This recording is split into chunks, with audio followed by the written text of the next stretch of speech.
Hey, thank you, Jason, for joining me. Did you like my little introduction I made? I did, very much so. Did you spot some key characters on there?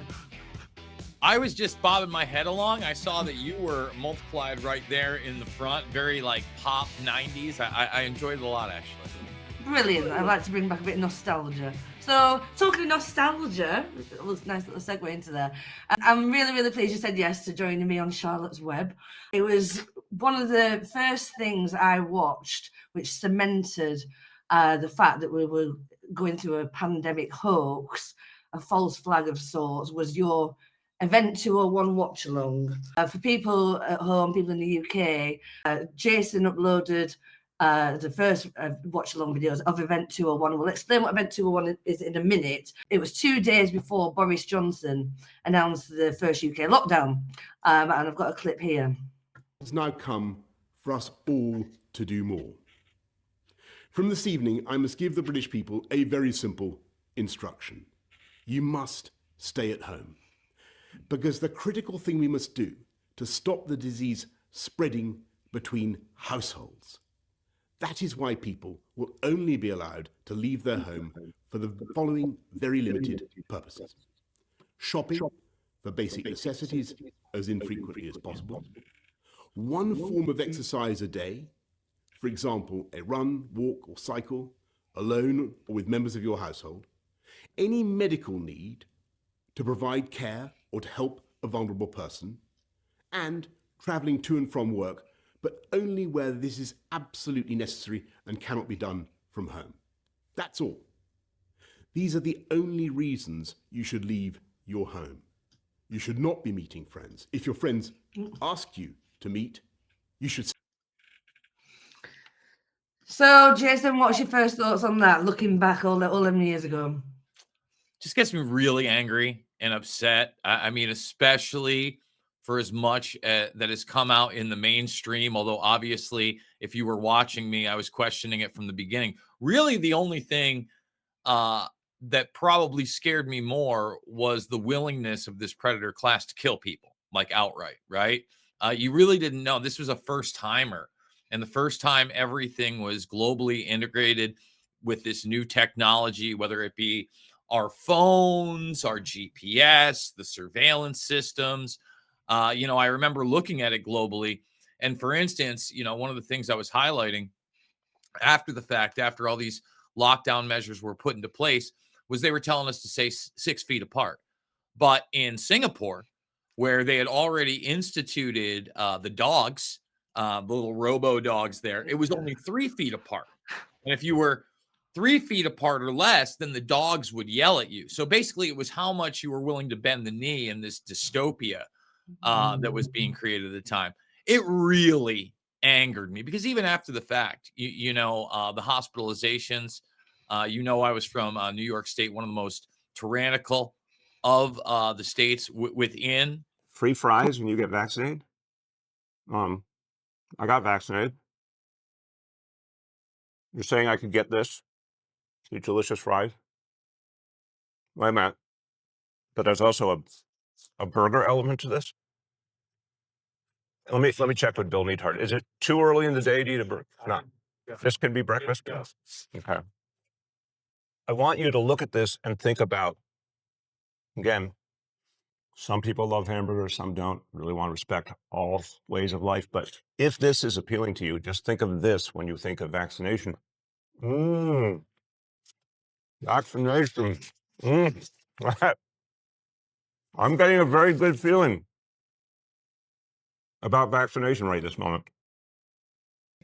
And my aunt was absolutely murdered in St. Mary's Hospital in Dutchess County. 1,000%. Got COVID. They took her off of all of her regular medications that she'd been on for decades. People don't realize they really went to town here. At the same time, her son, who was healthy, I can't believe that I'm forgetting what the treatment was, but they kept pumping him full of this, poisonous toxin that they said was helping. You know what? It's better if you're putting this on YouTube. We probably still can't talk about it because they're probably going to tell you it was the best thing since breakfast. He has kidney damage to this day. They killed my aunt in short order. I tried to get my my uncle to get them out of the hospital. It was near impossible because, this was post-vaccination. And of course, again, they told a bunch of people that this was going to protect them and they weren't going to get it. Meanwhile, they weren't really saying that, right? Like that was another thing that I was highlighting during this thing, that they were just talking about protecting you from getting a severe case of it, which was total nonsense as well. But basically, they alienated him from the family because I don't believe, I'm not sure who didn't take it. I think he had been vaccinated. One of them didn't take it. It might not have been him. I don't know. It was a horrible thing. Like the whole thing still angers me beyond belief. And I know a lot of people out there had to go to funerals. She's not the only one. My People buddy weren't allowed to go to funerals. You weren't allowed to see loved ones if they were elderly at the end in New York State. Another thing that tugs at my heartstrings, for all intents and purposes, this guy's like my second dad. I've known him I actually spent more time with him probably than both my stepfather and my real father combined. And his mother used to work alongside us at this pizzeria. I'd be with her every single morning. And, at the end, she was crying from a nursing home, not able to hug her family, not understanding what was going on. Then she takes the first shot. She's hospitalized. She just makes it. They give her a second shot after convincing, him that she's dead in 48 hours. I mean, these people are, if you it makes how ruthless they are. And that's the thing, even looking back on that, a lot of people still to this day, call me a fearmonger because I thought they were cut off New York City altogether. They didn't have to. They did. People stepped in line, especially on that East Coast. It was incredible to me. I was and a lot of people, especially globally, even within the United States, by the way, have this distorted view of what New York is. It is a massive state, right? Like I always tell people, this is my fist. This is New York State. And then maybe my thumbnail. Maybe my thumbnail is the city. Maybe. There's 10 million people in that thumb. And then there's 10 million other of us amongst there's other cities in New York, sure, but they're much smaller and they're much more spread out.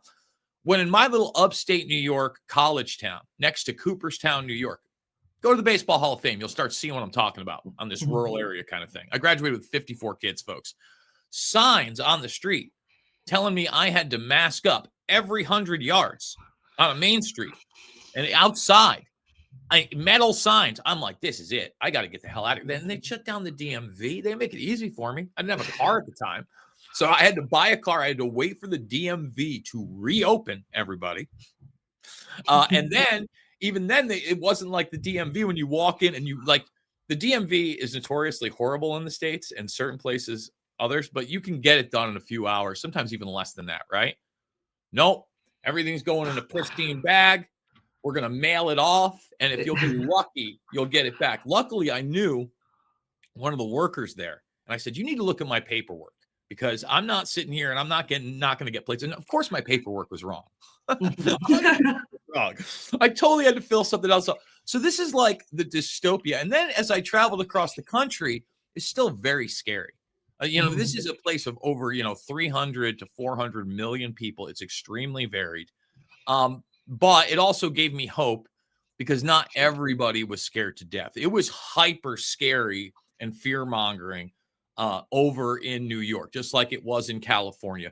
People had very, very different viewpoints. But at the end of the day, everybody had to succumb to this in some way, whether it was work related, financially, broke up families. Let's be honest, broke up friendships. Globally, this is one of the most abusive and horrid things that we've done to ourselves as humanity because of its outreach. Like when you look at the global numbers killed, remember there's 8 billion of us now. It's easy to kill tens of millions of people now, and people blink at it, especially if it's widespread and it's not in one concentrated area. And then you have this priest class that's going to tell us what science to believe, what statistics to believe, why to believe this when this is happening. And, unfortunately, as you know, we're very much in the post-truth world at this point. I always tell people ignorance is not bliss, because a lot of people still to this day, they look at, well, I don't want to know. I'm more comfortable not knowing. Really? Yes. You don't want to navigate something like that nightmare that we just all lived through? Like that, I don't know, when people are like joke about how fun it was that they didn't have to go to work. Yes, they do. I'm like, you're out of your mind. I don't know. I mean, you are. That is a weird thought to me. I don't like know what to do. I don't like being told where to go. I don't like being told how I can make my money. Some people do. Yeah. Well, the reason I actually thought about this is because a couple of weeks ago I made a documentary for Iconic about digital ID, the dangers of digital ID, and I started it out. I made it into a bit of a story where it's showed 9/11 and David Icke talking about problem, reaction, solution, and then it went on to the COVID years. And then it led into, this is how it's happened, the architecture of it all. And a lot of the response was good. A lot of people who weren't awake during the COVID stuff can see the picture. But some people said, look, I switched off after you mentioned 9/11, switched off after COVID was brought up. I'm not getting into conspiracy theories. But once you see the path and the pattern, you just wake up, man. My big moment, as you know, a lot of people, at least that follow my work, is 9/11, right? Like, when I realized they had no problem. When I say they, again, it's not just one nation state. It's not just the United States, because if it was just the United States, they would have told the other nation states would have come out hardcore and told the truth. No, they joined the coalition of the willing. Everybody, that's how you know this thing is totally global. So when I realized, hey, they'll kill 3,000 of us in broad daylight, blame it on someone else, and then literally go take over other land and kill millions of people that had nothing to do with it. The bad news Brown. And, it was really from there where you get the history of how crass even our own government is with radiological and biological experimentation on their own citizenry. You had the report in the 90s, heavily involving the Department of Energy, by the way, everybody to this day should be concerned about, doing all this experimentation on not only soldiers, but prisoners, even in some cases, literally physically and mentally retarded children in Brooklyn hospitals. Like when you see that they'll do that, and then at the time, I was learning about SV40 and the polio vaccines that I had no idea about. It's simian virus 40. Again, another dystopic thing that is, and people can go watch my videos. When I was warning people about the hate and lie shots that were coming, I would cite the SV40, not thinking that they would actually sequence it. Like they actually sequenced it when they printed these up and put it into the 2021 shots, everybody. I mean, we're talking about a time period of polio that rivals World War II, and we know about it, and anybody can look it up. There were court cases, people sued, and one I remember covering. I wish I could. It's so hard to find. But I was so blown away. It's imprinted in my mind. But back in my InfoWars days, I had found a court case where, and again, cancer was much rarer during this era, everybody, where the baby had been given a polio shot. There was no need to give the adults the polio shot. They didn't look like they needed it. From changing diapers, this person contracted cancer from this thing. One in court. And I'm like, that's how toxic this stuff is. And I'm not saying it's for everybody, but again, it's going to be a varied thing, especially if you want to get away with it. You know what I mean? Especially if you want to basically use incrementalism, which these people are very patient, and slowly but surely up the ante on how many shots you're going to give people. My brother often talks about it with me. I was born in 79. He was born, I believe, in 80. We're about a year and a half apart. And we were like the last generation before, I think, 82 that took under a dozen shots. And by the way, I was a preemie. I was born at like 7 months. I was in the hospital. They wanted to shoot me up with a lot more. I had jaundice. Thank God for my grandfather. My grandfather was always great to me. We never had really deep conversations about things like this. But I'll tell you what, he raised two uncles of mine, Nick and Sal, especially, and Johnny was good too, but Nick and Sal especially. They were big talking about the high fructose corn syrup. They ran a health food store at one time together. They were always warning me about the government. I remember on the way to my grandfather's funeral, post 9/11, one of the first people to put it in my brain that my government was super corrupt and they already knew about this was my Uncle Sal in that ride over. So again, you can have the ignorance is bliss thing, but I'll use uncomfortable truths and knowledge. So again, I have a chance to navigate these situations. So I don't walk into the viper's den and like, oh, everything's great. That's insane. Yeah. I don't. That perspective is not only lazy, everybody, it's dangerous. At least I respect people that have a viewpoint and would acknowledge if they actually believe these things, they would change that viewpoint. And sometimes, I've a lot of those people, I've known them. You know what I mean? Yeah, Over the years, a lot of people have come around. COVID 1984 got a lot of people to come around. Thank God. Yeah, well, you could show some people evidence of anything until you're blue in the face and they just refuse to see it. Even if they were to read it, they still wouldn't believe it. That's the kind of post-truth world we are living in. But also, just a big shout out to my stepdad, Scott, who, when Loose Change first came out, he showed it me many, many, many years ago.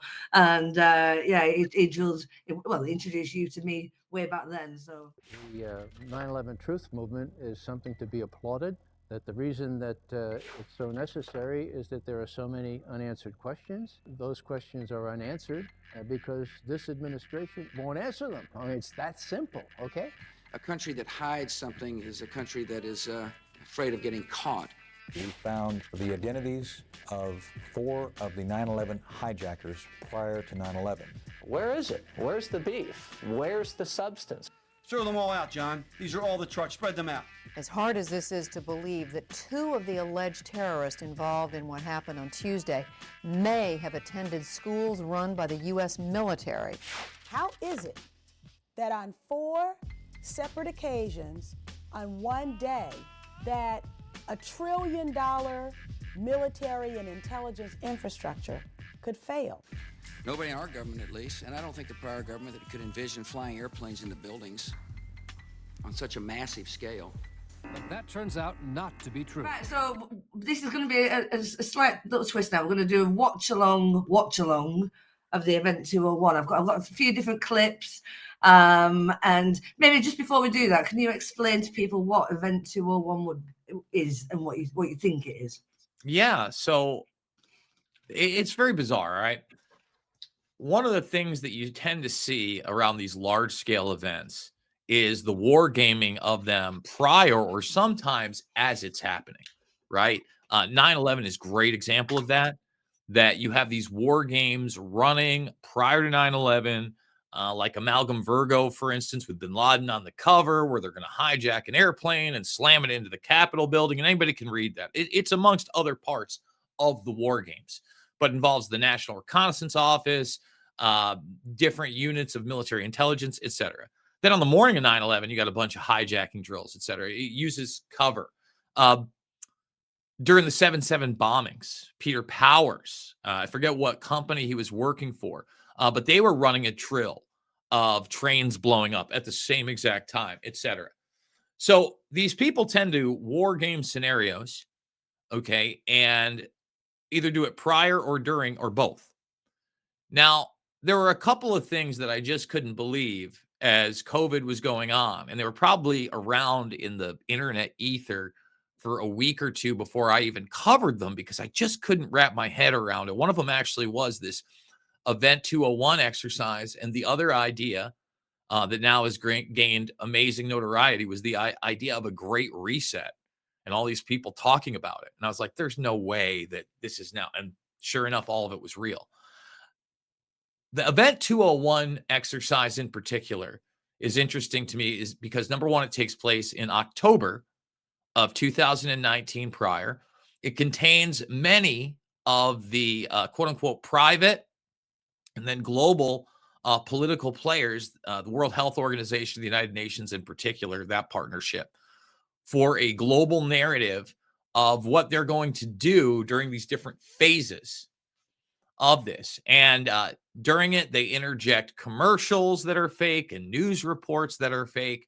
And really, they outline almost the exact thing that does take place with lockdowns. And of course, the only treatment is going to be some kind of a shot that they manufacture, et cetera, et cetera. And again, the only real difference is that they have way more casualties up front from the disease to fearmonger. Now, what I think is really interesting is this narrative that somehow the virus wasn't in the United States till like February or March of 2021 is not real. In fact, or I'm sorry, in 2020. It seems like it's there by October, probably September. So whoever was, in my opinion, seeding this virus, because it didn't leak out of a lab in Wuhan, China. That's not how viruses work. I think it was seeded in China as well, probably around that laboratory. I know that they've had the whistleblowers come out, et cetera, et cetera. But people have to remember, we had the worst flu season like ever, especially up in New York State, where I remember watching some people looking like death that flu season. We also had a bunch of people being hospitalized throughout the country with quote unquote popcorn lung from vaping is what they blamed it on at that time. But if you coincide, it looked like it had already started to be seeded. So to me, especially in retrospect, this seems like a drill to get everybody within that area prepared for what they're about to do globally. And then they did it. Tough. So stages of it when we talk about being pulled off. So without further ado, let's watch Event 201 together.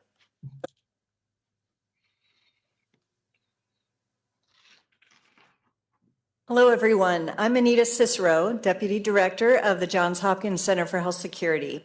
And today I will be your Master of Ceremonies for Event 201. On behalf of our center and our partners, the World Economic Forum and the Bill and Melinda Gates Foundation, I'd like to extend a very warm welcome to so warm to those people, to our audience here in New York, as well as our larger virtual audience participating online today. And that's the other thing. You know, there were like global participants. You know, this was like a live streaming event, all in October of earlier this year. Pretty startling.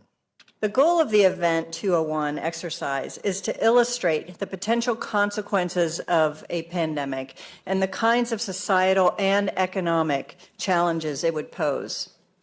The scenario also highlights the very critical role that global business and public-private partnerships play in preparing for and responding to pandemics. So right there, again, none of these people are elected. And Trump, he may still be on it, but right now the task force was doing not only question and answers, but, you know, basically, again, preparing the public. There'll be another announcement tomorrow, don't worry. But what's he talking about? Working with these business people. All right, stock market's over. So what's your first thoughts when you think of that? I think for me, everybody used to say, so you're telling me that every country in the world are all in it together? Yeah. Yes. These guys have already, I hate to tell everybody, but they've been captured. You see how greedy and ignorant people are. And the fact that you've had these global organizations and partnerships consolidating power for a very long time. You know, that's why I made Invisible Empire and New World Order Defined. So I could show people these kind of private think tank organizations like the Council on Foreign Relations, like the Trilateral Commission, especially like the Bilderberg Group that is still meeting and gets no coverage, right? I mean, what you're looking at right there is before the nation is fully locked down. I think that I was doing that in February, right? It started happening in March. And like you said, it's the Bill and Melinda Gates Foundation. And then you find out that that is working with BARDA and it's working with DARPA. For those that don't know, DARPA, the Defense Advanced Research Project Agency, has a medical arm, and that is BARDA. And then they're working in mRNA with Moderna. They had this whole global partnership thing going. They have a paper trail all the way back to 2013 with the Adept and Protect program. And then you find out, like, Moderna had never even put out a product. But they work for the Defense Department on this technology, folks, that again, if you're not aware, and I know if you're watching Iconic, you probably are, works with literally Elon Musk and Tesla. It's not a car company. All right. You talk about like a global tyranny. He's the #1 defense contractor in the world.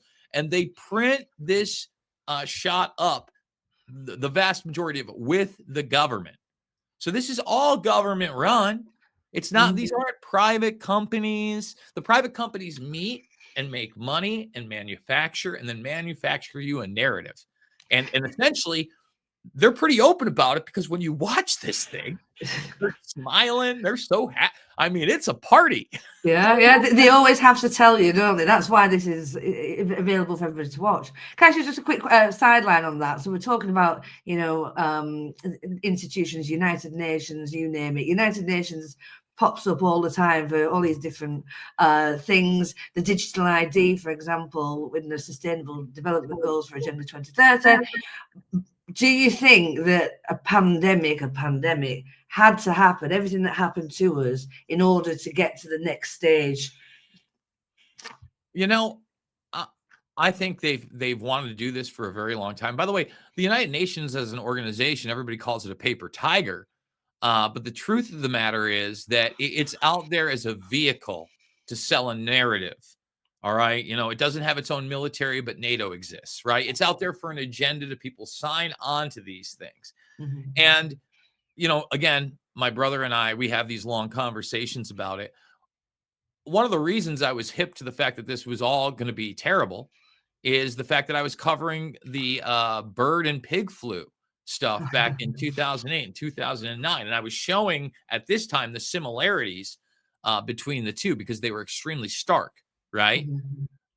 As far as that goes, some of the other things that were a warning sign is that they were talking about multiple shots then for this virus. And Meredith Vieira, to her credit, I think it was on one of the top morning shows. I forget which one it was, but I would show that clip where she's like, whoa, one shot, okay. But you think you're going to get the public to go? And my brother goes, not everybody was on a smartphone. Not everybody was on 24/7 fear mongering. They couldn't get it going. The public just was not that afraid. They don't think they would have got them in line. There would have been pockets of resistance. They couldn't have gotten their media out instantaneously. And now globally, not just in the United States, but globally, they were able to do so. I think a lot of ways, this may unfortunately be a beta test for something that comes much worse. It could also be, and seems to be, a slow burn. You talk about that incrementalism. Yeah, like I said, some people, had problems out of the gates or just didn't make it.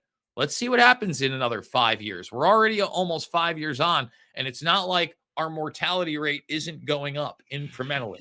It doesn't seem like our birth rate is going up. Instead, it's going down incrementally.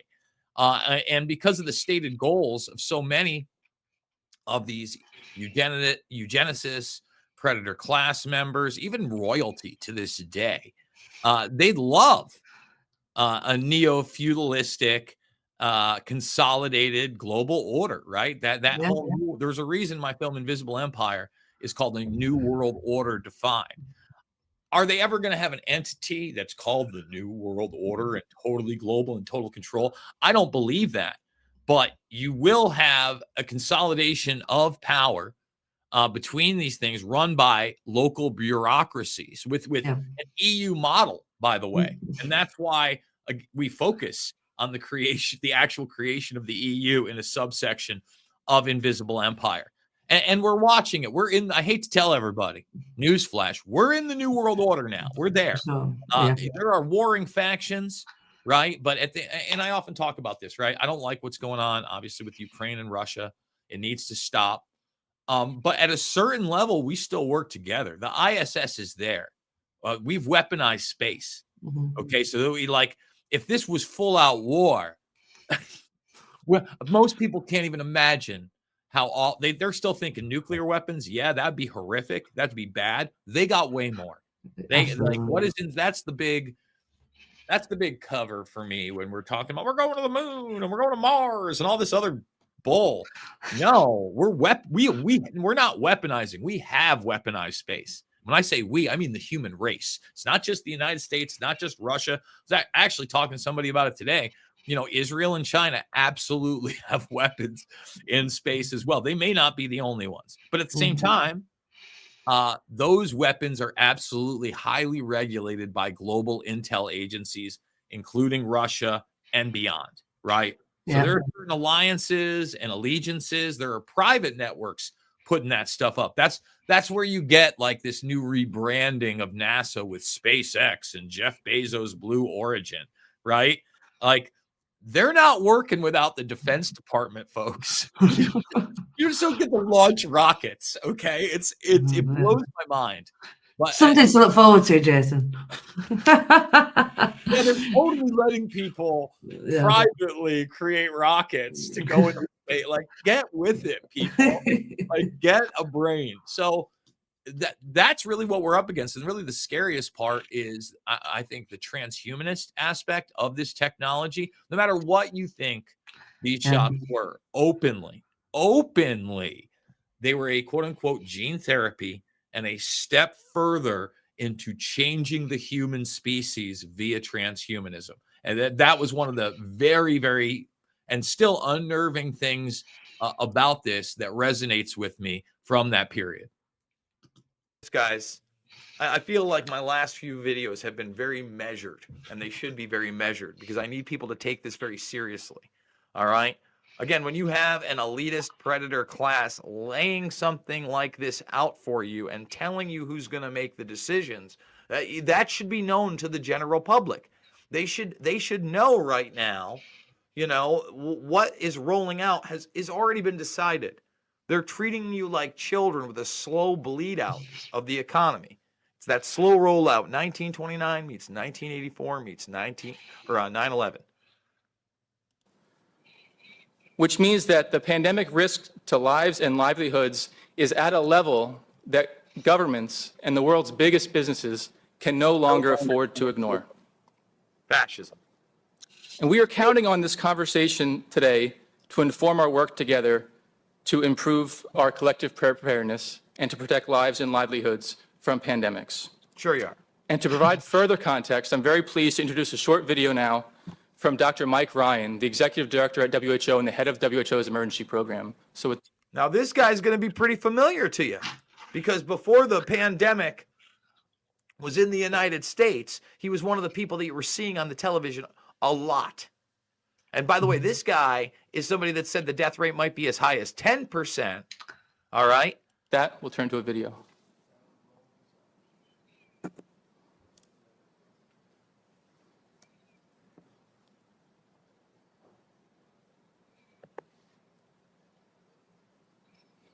Greetings, distinguished guests, and thank you for this opportunity to say a few words.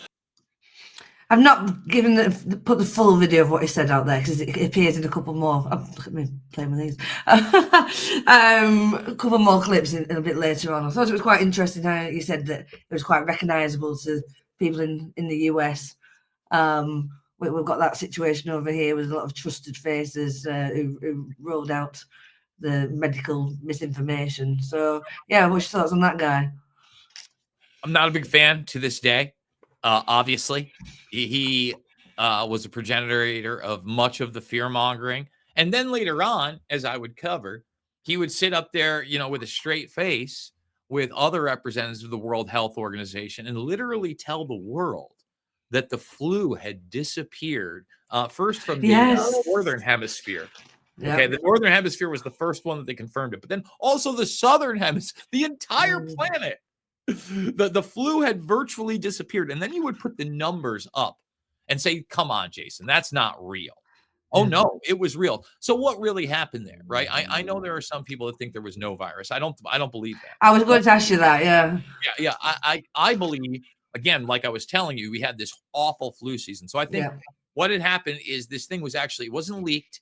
It was continually seeded into large city and suburban areas, leaking it out, so that you continually, it wasn't like the mutations of Delta. No, every once in a while in certain areas, they would re-release this virus by whatever means necessary. You know, I'm not going to speculate as to what that was, but then they would also just take the regular flu and you would be diagnosed with that as well. So everything, and then a PCR test, no symptoms. Well, nothing. Kevin Mullis just died in August 2019 as well, mysteriously, didn't he? The inventor. I listen. A lot of people during that time period, I think they did really for me. And one of the reasons I'm saying that this was real, I witnessed my family that November. Remember, I talked about how this thing was in October. I witnessed my family one by one get sicker than I had ever seen them in my lives, to the point where my niece was crying in her bed. I think she was like 8 years old at the time, asking me to hug her. And I caved. I'm like, honey, I don't want to do it, but I caved and I did it. And then I literally did get pretty sick right around that Thanksgiving. I remember it. But I remember I'd also just turned 40. And my chest, all of a sudden I had this long-term thing where I wasn't breathing right. At the same time period, for about 2 days, I'd never had this happen. I lost taste. Yeah, that wasn't. I know people who did, that, Charlotte, but that wasn't known until like March or April after the fact. I remember going again into the pizzeria that I talked to, taking a slice of pizza, and it tasted like wet cardboard in my mouth. And I was like, and I felt fine other than the chest thing.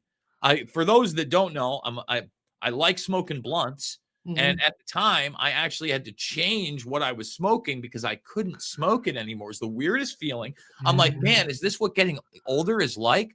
That didn't go away for like a year. I had a slew of other health problems that I've kind of discussed on air here and there that lasted from, through the fact that I left in July, and for the whole month of July, went all the way to South Dakota and back, pretty much throughout the country. Okay. And it wasn't until probably that next September, for almost a year, folks, a physical year, I had some of the weirdest and worst health problems of my life. So you can't, and I was in New York State and I watched other people get sick. In fact, let me tell another story that to me, these stories are everywhere. Anybody can look at them. In New York State in January prior, remember I'm talking about in November when I'm sick. This younger guy, remember I talked about popcorn lung and all these people. Yeah, I remember that. This younger guy, he liked to party. Yes, he liked his cocaine, etc. Probably didn't have the best immune system, but he also worked out all the time. So, he's kind of a meathead kind of kid. He's pale. He's not feeling good.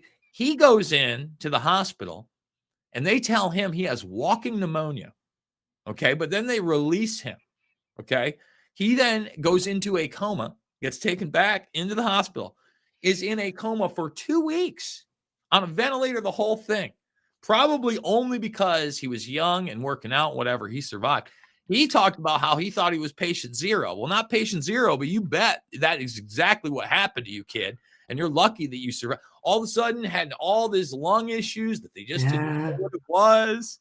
And like I said, 2 weeks in a coma. And they won't report that that's COVID because they need their little China lab leak narrative. Hey, guys, EcoHealth and the Department of Energy, okay, and Chapel Hill in North Carolina and a Manhattan Institute in New York were all named in Peter Daszak when they got his little deposition a year and a half ago that nobody's talking about. They named all those organizations, not just the Wuhan lab in China. You know where all those organizations are? They're in the United States. Like, ready to the next one? Yeah, let's go. Drive innovation enough to face the evolving global threats which we are anticipating. The nature of pandemics is that many countries will be affected at the same time. This is particularly true with the respiratory pathogen, as they are often transmitted by asymptomatic persons. Asymptomatic persons. And by the way, you notice he's reading off a script here. You know, this isn't something, you know, it comes off the cuff. No, this is all scripted, man. Just like the majority of what you're seeing out there is now scripted. Asymptomatic, yeah? I mean, asymptomatic, it can last 2 weeks on counters. You know, everybody has to be doused in Purell, wash your hands again and again and again and again and again. Wear a mask, don't breathe on people. It was the most anti-human thing imaginable. And a lot of people want to act like it didn't even happen or they didn't scorn you for it. Again, I remember early on when they're like announcing this, and I'm talking to my neighbor across the street and just telling her my concerns about, you know, these shutdowns and what's about to happen. And she's like, whoa, whoa, whoa. I got too close. I was not 6 feet away. And I was just like, oh my God. And this is before like the masking craziness, right? And I'm just like, man, it's over. We need to leave. I need to make a plan to get out of here. Like that was very early on. I was very worried about my friends in the city. You know, I was very worried that had they wanted to, they could have killed a lot of people in that area in New York City. But when you look at it, you know, again, in retrospect, that where did they have the most, you know, quote unquote, vaccine passports and cards? And where were the regions where people did line up for 3, 4, 5 shots? Where are the people, you know, where do I see the densest region of people wearing masks to this day? Listen, I see it enough here. I'm on the border of Illinois. I'm in the quote unquote quad cities. You know what I mean? But the more urban or city like your area, I was just in DC, saw way too much of it there. Did you? I saw 2 people in the car wearing one today. Wearing one each. Yeah. So it ain't gone. It ain't, you know, I was in New York State at the end of May, saw way too much there as well. Where they hit people the hardest, or you find, I'm sorry, but the most weak-minded people, you see it to this day. Like, you know, again, life experience. I love this coffee shop. It's where I get my stuff. It's 24/7. In fact, one of the other things they stole from us while they made the largest wealth transfer in history, folks. You know, I talked about 1929. They really did that too. This inflation is part of it. Your water that was 88 cents before this started is now $1.38, and it wasn't gradual. It happened like that after they gave people a bunch of money and printed it out of nowhere. All right, who really benefited? But you know, they took away the 24/7 stuff. I used to love shopping at 2 or 3 in the morning when no one else is around. There's still this little thing called a Quick Star that does have that. And everybody at the Quick Star, you know, the 20-something, you know, mentally challenged person, they don't, you know, have Down syndrome or anything, but like I'm guarantee he got all 40 to 70 shots. You know, he can, it's the truth. He can barely function, is very timid, very just like, you know, like in that zone. He's wearing 2 masks to this day. Not 1, 2. He can't be 30 still at this point. And every time I'm in there, he probably works 40 hours a week. So it's a good, you know, 3 out of 5 times he's in there. And I see him shuffling him around. I'm like, what? I'm not mad at him. Yeah. I feel horrible for this person because I think to myself, what mental hellscape does this person live in on a daily basis? They're probably the same masks as well. It never changes them. Who knows? They're the blue medical ones. Yeah. It's just like, my God, man. Like it's about to be 2026. We're gonna blink. Christmas will be over, everybody. 2026. What are you doing? What are you doing? Man, one of my big things, even when everybody was getting sick, and remember, it was the asymptomatic thing, is I want to give you a hug. I'm not worried, you know, because I realize that viruses are airborne. There is no, like, you're not going to protect yourself by not being around people. That's not like a legitimate or real thing. because again, it was all selective enforcement. That was another thing that was extremely in your face. I mean, especially when they started doing, the mask up stuff, or alone together, or 2 weeks to squash the curve. All these things, you talk about scripted, We'll right? talk about scripted. This next one, I find really interesting. In fact, I remember when I watched your take on it, and it was how the newscaster, the news anchor, whatever you want to call them, had one person on this side with one opinion and another on the other side with another opinion, which is exactly how it planned out. You've got that The View and stupid shows like that over there. We've got the same, and there's always 3 against 1 or whatever. So I found this bit quite interesting. It's not really what I've been talking about, but you'll be able to see. By immunologist Dr. Yvonne Bello and Dr. Rhea Blakey, an epidemiologist, both highly respected in their fields. Let's get right to it. Why are people saying a vaccine for the CAPS virus is not likely in the near term? And let me just tell you the strategy on this too. They're going to make you clamor for the vaccine. But anybody who knows anything about influenza and the flu, for instance, knows that vaccines don't really work about it. I know you get the shot. There's so many different strains. Now, they've already said there's 2 different strains of COVID-19, which makes me suspicious in the first place. Did it mutate? Were there 2 different strains? Why are we talking about 2 different strains of this thing? But again, what has the media push been like? It's been just like this. No vaccine in the near future. And then you also have, Israel that says they're going to have a vaccine. You see the test runs already beginning, hyping you up for demanding that not only you and your family get the vaccine, but your neighbors take it, even if they don't want it. Researchers are working on a vaccine, and we have viable leads, but it's complicated. We have known about CAPS-like viruses in animals and people for decades, but have not been successful at developing a licensed vaccine. And sure, there are new technologies that may help, but it's going to be difficult.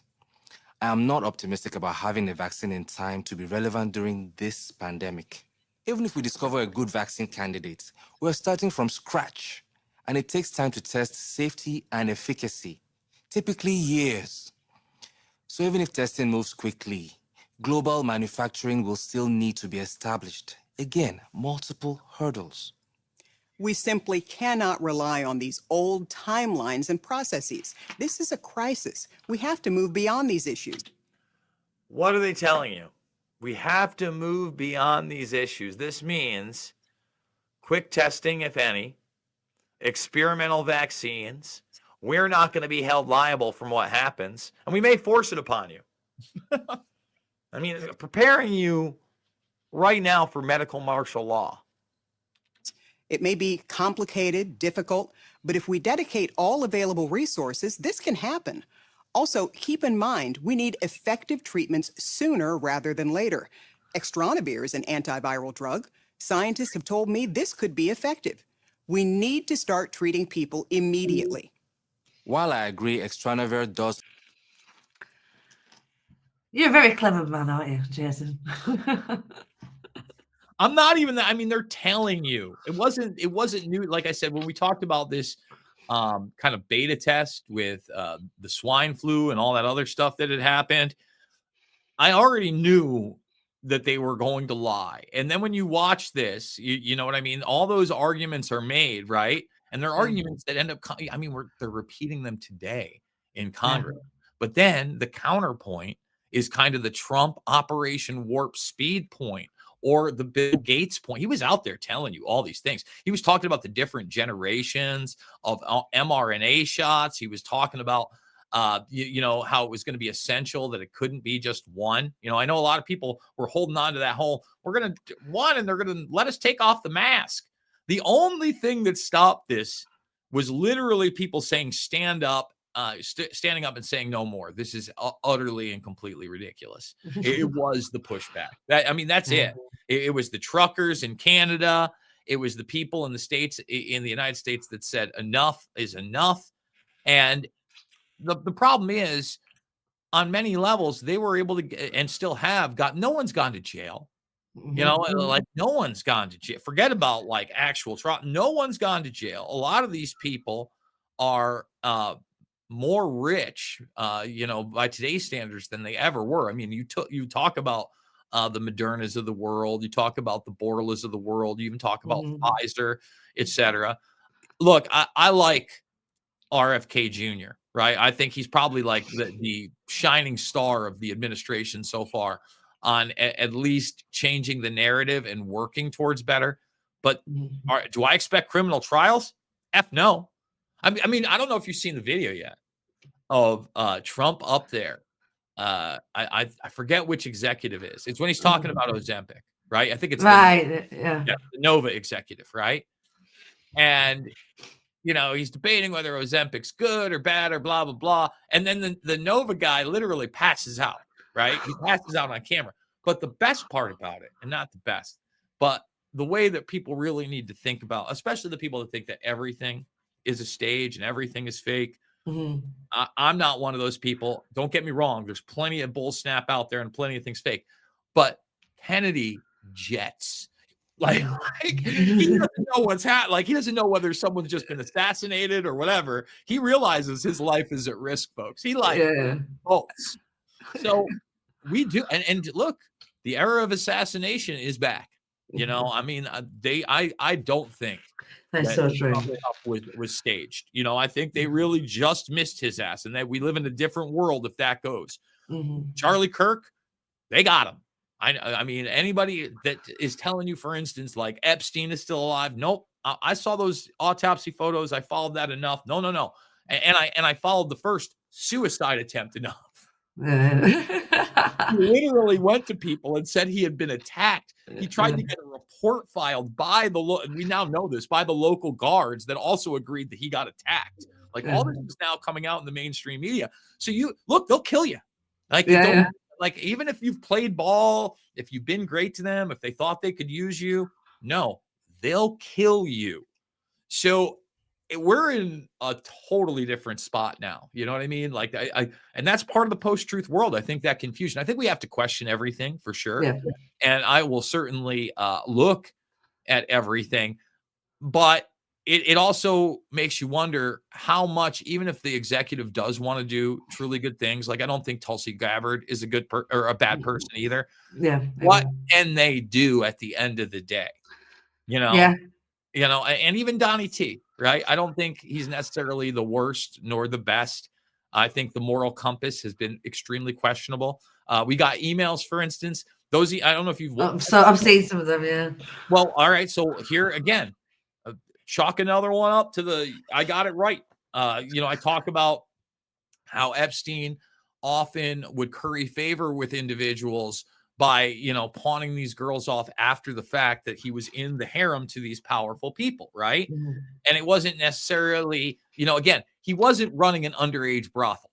Were some of these girls underage? Yes, absolutely. Were some of them also shared underage? Yes.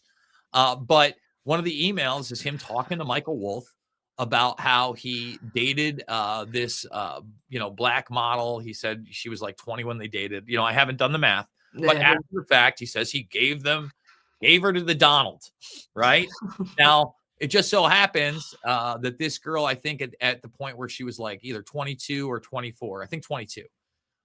She filed some lawsuit against Donald Trump that they had went out a couple times, and the second time he just walked into her bed or something. Eventually that lawsuit was dropped.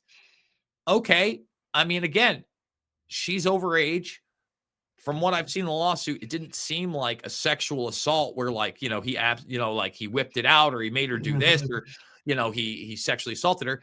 Can I see Donald Trump jumping into her bed after a date and being like, well, yeah, okay, of course. Like, again, if you're on this train that wasn't Donald Trump years ago, I don't know who you are. So, I mean, you've got to take into account everything and like what circles these people run. I mean, you look at this. I mean, we could talk about Trump all day, but how about the journalist Michael Wolff that is buddying up with Epstein years before he writes this book to try to take Trump down? And literally, I went over the email last night on my show. It was the first email I opened out of the 2,300 pages or whatever, literally like the first one. There's a subset of 12. I downloaded them all. And it's like ecstatic that they just offered him literally his own words, a pile of money to write this book about Trump that clearly is an anti-Trump book. I mean, like, in fact, right now, let's see. What year was that from? What's that? What year? That was so he'd been talking to him for 2 years. It was February of 2017.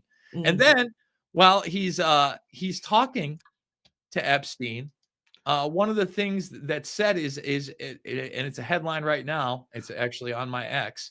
I think I put it on the X. Is him saying that he's the only one that can take Trump down. Epstein saying this. Yeah. Another journalist that's working with Epstein named Thomas Landon. And we did that live on air. So, again, I was just going through these things. We did about an hour broadcast, just going through the documents. And I saw this buddy. I'm like, all right, who's Thomas Landon Jr.? He wasn't the only journalist. There was another one, Paul Krasner. That was, I don't know whether he is working with Epstein or not. I didn't see that in the emails. But there was some kind of talk of a quote unquote pedo party, including Trump, etc., that gets mentioned. These emails are, I just want to let everybody know, I'm one of those guys that's completely skeptical about us getting new documents. I think you know this, when these new dumps happen or they say things are coming out, these are real. Yeah. These are real. They are revealing way more new stuff of who was in touch with Jeffrey Epstein post arrest in Palm Beach and why. People should be. I know there's a lot of media spin on the 3 emails they showed you. Yeah. There's some meat on the bone on these. And if it's for real and it looks like it is, we're supposed to be getting a ton. I saw, Tony Blair's names in the ex-Prime Minister Gordon Brown old post. Him being arrested, yes. So yeah, they all knew. I mean, welcome to the party, everybody. If you didn't know, they all knew. Again, you don't understand how billionaires and their minions interact. They all knew. Yeah. Exactly. Nice little side story there. Brilliant. Rockfin.com, everybody. That's where you can find Jason's live feeds. Yeah. You can find a Rockfin, Rumble, and listen, we're remonetized on YouTube out of nowhere. Oh, right. 3 weeks. Essentially, after that Google ruling, it'd been 5.5 years. I'd already had my channel taken down 5 times during that COVID period. I've also had several of my Epstein videos, forget about just the COVID ones, taken down for cyberbullying. Wow. I've got a multitude of those taken down. And essentially, they had deemed me harmful content for those 5.5 years. I'd probably reapplied maybe 3 times. Like every 6 months, you're allowed to reapply. So over the 5.5 years, I'd reapplied like 3 times. And each time within like 48 hours, denied, your harmful content. That's it. It was one line. It's totally defamatory. So when I saw this recent development and I'd seen that Corbett got his channel back and Dan Dix got pressed for truth back, I thought to myself, all right, let's shame them on YouTube again. So on X again, what was Twitter. And I tagged at Team YouTube. I said, look, I want my monetization back. You guys have called me harmful. It's defamatory. I have hurt nobody, et cetera, et cetera. So then and every time that you lose, they tell you to just take videos down. They go, review your channel and take some videos down. I have 3,000 videos on my channel. I'm not reviewing them and I'm not taking anything down. So I reapply and then I start going on the air and I tell people, hey, I have tagged at Team YouTube. I have now reapplied. I want you guys to help me because this is how I got the channel back in the first place. Every time they take it down, I'd shame them on X with my audience. They'd be like, give them the channel back. And they would. They had to give me my channel back because I didn't break any terms of service or what they were saying was not true. So it took about 3 weeks, but I woke up probably about 3 weeks ago today. And I just opened up my little YouTube studio app and it said I was a partner again. Hey. And they had remonetized, I think, 2,900 of my videos out of like 3,100. And so even then, I was looking at a bunch of the ones that were demonetized. I'd say I probably out of like that maybe I've like question 40. I should really just go through all of them. Out of the 40, 35, like maybe 1 out of every 10 remains demonetized. So those all get remonetized as well. So something, listen, has changed in the algorithm. I'm not here to support YouTube. It is absolutely an arm of the military industrial complex. It is a part of Google, which is a part of the NSA and NASA. And, you know, it doesn't just have the Shell Corporation, Alphabet. I mean, Google is a technopoly, a fascistic, techno-fascistic technopoly in the largest sense of the word. And, you know I just quickly touched on transhumanism. They also have an immortality division, just so everybody knows. It's called Calico. And it's not just about living forever. It is about de-aging as well. Wow. So, you know, I mean, these psychopaths at the very top, I mean, transhumanism is a lot of things, but the two main things that these people would like to sell us on, for instance, is one, that we can live forever in the metaverse and upload our consciousness. That's for the plebs. Okay. After you've already, you know, handed yourself over to a multitude of different psychotropic, genetic, and, you know, physically cybertronic technologies that you'll merge, right? Then now just euthanize yourself. You can upload to the cloud. That'll be great. But they really do want to biologically live forever.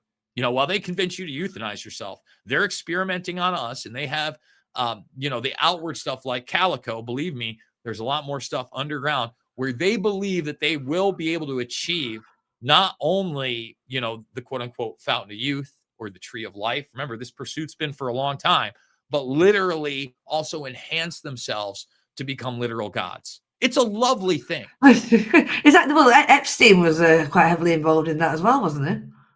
Well, again, one of those aspects about some of these people, including Jeffrey Epstein, is that transhumanist aspect. And it is been said by eyewitnesses and victims of Epstein that the Zorro Ranch in particular, that was never investigated, that looks like something out of a Area 51 style desert base. Have you ever seen how like deserted it is?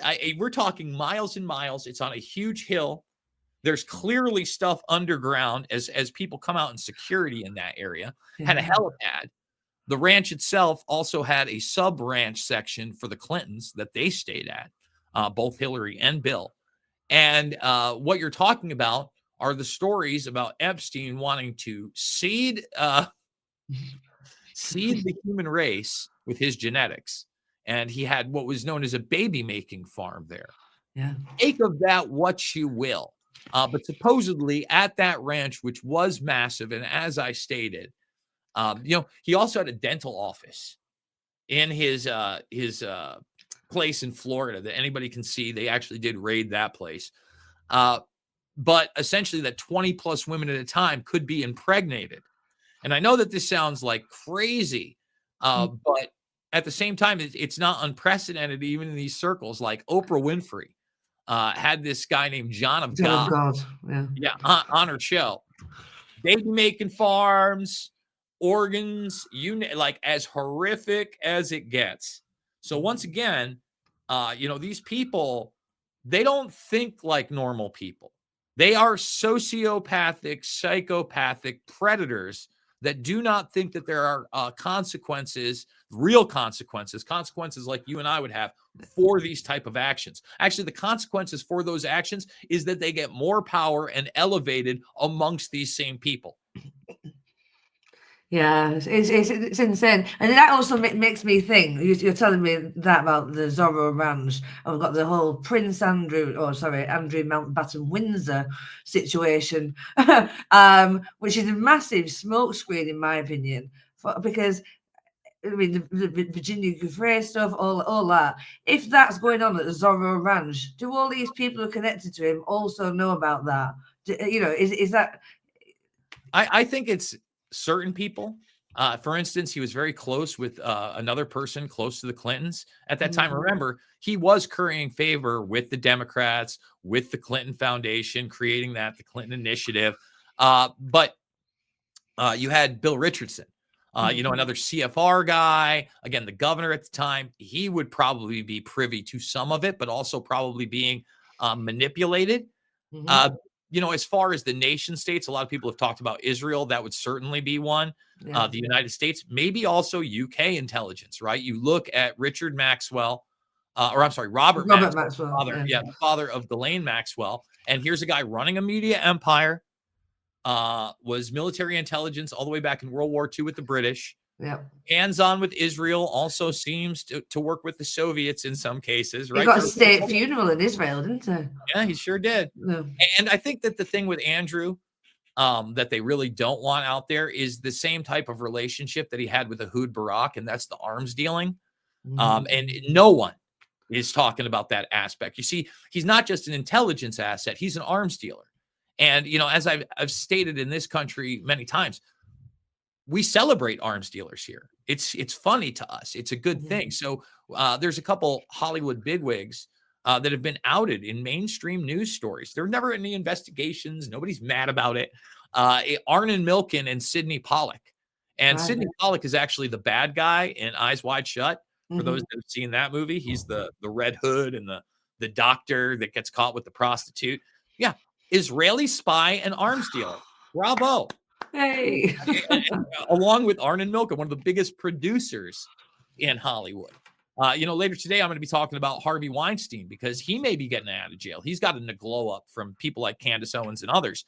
People forget Harvey Weinstein privatized not only a buddy of Epstein, but utilized the privatized Israeli security firm Black Cube to harass his victims. So these people are extremely dirty and interconnected. And even when you look at Iran-Contra, one of the things that they don't talk about is Israel's role in that. And they're the ones that bought the weapons from Czechoslovakia and Eastern Europe. They shipped them down to Bolivia and then other parts of South America. And it was a plausible deniability circle. So yeah, does Israel stab the United States in the back? Yes. Does it also work with the United States? Yes. These institutions and these people at the top, they are vipers. They are not to be trusted. It just like you don't trust the quote unquote mafia that you're told about. This is the global mafia, and it has many different sects. I promise you. Yeah, yeah.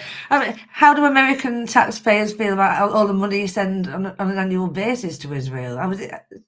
Billions Most and people are billions. just oblivious, right? Yeah. I guess if you're politically astute and you kind of care. I mean, first of all, being on the East Coast and being in a fraternity in New York, I mean, there's plenty of people that are either part Jewish or are Jewish. That area, especially Long Island, et cetera. I can't tell you how many of my fraternity brothers are Jewish, right? The ones that are either somewhat religious or, are political and usually left wing, they don't care. They're diehards.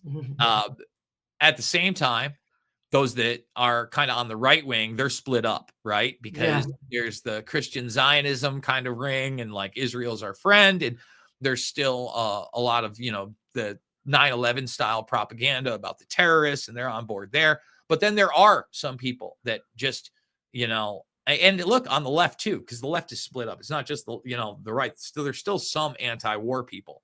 They end up being called the Hamas supporters, right? Yes. So you've got exactly the same mirrored situation here. Parties up. So there's only really a small sect of a small sect that gets it, that doesn't want, like the same people that don't want to fund Israel. They don't want wars going on via the Ukraine and Russia. They don't want to fund that either.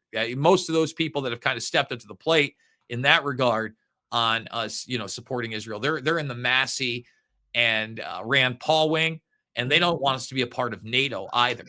But again, out of the people that are actually paying attention, that's just a sliver of the general populace. Yeah. It's been very, very similar situation right over here, especially with the smears against the Hamas supporters, all these kind of buzzwords that they use against each other. It's funny to watch.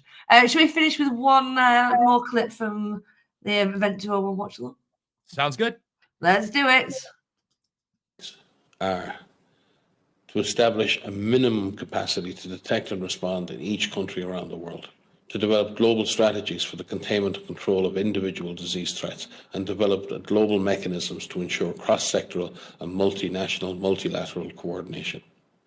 Innovation and partnership across all sectors are needed, including joint strategies between global health leaders and the drivers of travel, communication, data technology industries. WHO is working at all levels through a variety of partnerships to strengthen national and regional preparedness, such as GORN, the Global Outbreak Alert and Response Network.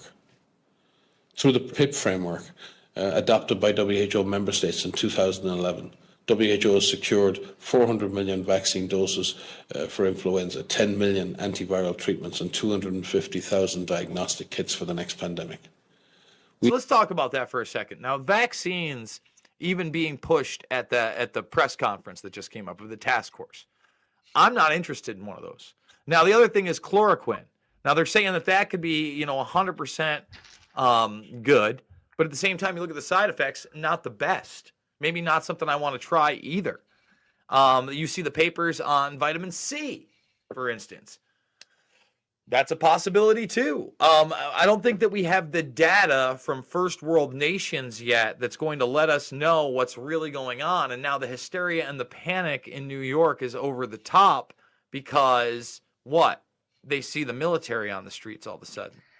I'm just going to go over to another one just to finish, actually, that I wanted to run by. It's where they tackled conspiracy theories that are going to be flying around. And I think that's really interesting. This production would already be committed in contracts. Yes. It is almost unheard of that people are producing product without having a forward commitment for the consumption of that product. So the first thing that needs to be done, because this is not something that the countries currently control, unless countries are going to bring about emergency situations and co-opt an existing supply chain. So the first thing to do is to figure out where that's going. Now, in H1N1, in a number of cases, so the Australian government, we bought vaccine to the extent we could get it. And in some instances, we actually gave some of that vaccine. We actually gave some of that vaccine to the United States, who actually ended up with a supply shortage at that particular point. So inconsistent with working out where the biggest vulnerabilities are, the first thing you need to do is figure out who's got control of those supply chains and those products, and then figure out where, for the greater global good, it should be deployed. But the greater global good. Need to be clear. Any government who says, I'm going to ship every single dose of a particular product offshore is going to end up with a challenge domestically. So giving governments the capacity to manage both their domestic concerns together with... What do you mean? Like, once again, why are we giving governments the capacity? Like think about it. Shouldn't we all be responsible for our own thing? We had a Constitution and Bill of Rights. Again, if you tuned in late in the very beginning, that's the big thing that's going on. DOJ wants to suspend constitutional rights of Americans. They're gone. They've been gone. FEMA has been activated. The National Guard has been deployed. They were gone. That is a deceptive headline. I told you, and it sucks. But this was it. This is it. This was the last grasp of anything we had with our constitutional republic. It's done. I hate to say it. Global good, World Health Organization, United Nations, lockdown, self-isolation, quarantine, drastic measures. It's all being talked about right now. And these are the people that war-gamed it in October 2019. These are the people that are making decisions right now about your lives and your loved ones. Being good players. And we know from the PIP framework that companies will similarly contribute, but it's got to be in an organised framework. Okay.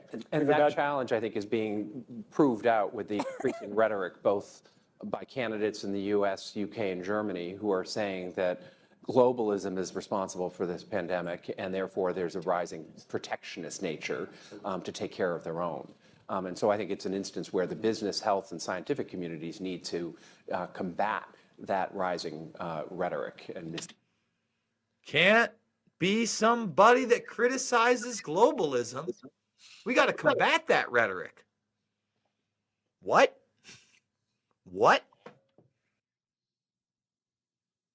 I mean, if you listen to what I said, it really was the end of a constitutional republic.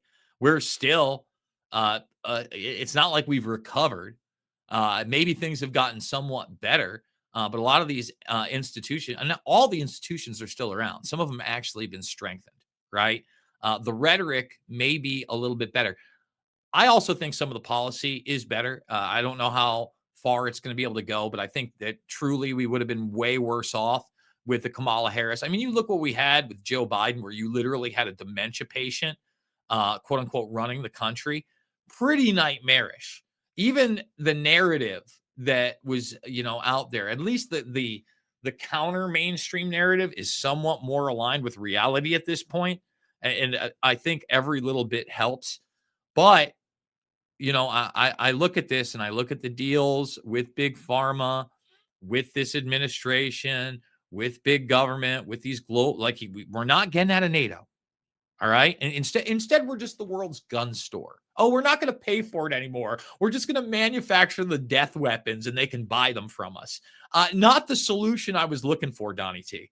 But at the same time, would we have gotten anything better with the other administration? No, it would just be worse. So look, we got a long ways to go.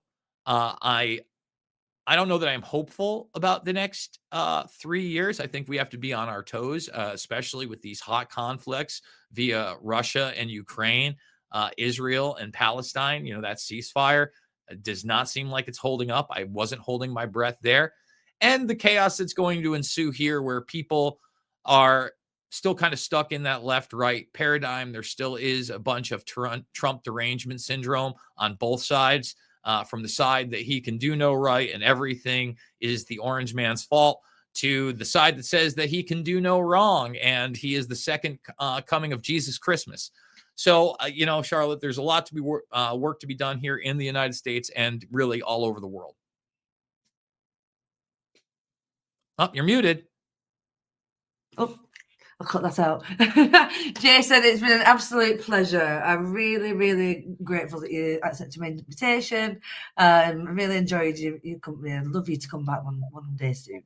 Absolutely. Thank you so much for having me. That's all right. I just want to give a quick plug to your films because I've watched Fabled Enemies before, Loose Change, you name it. I'm going to go back and redo that. So do you want to give it a little plug?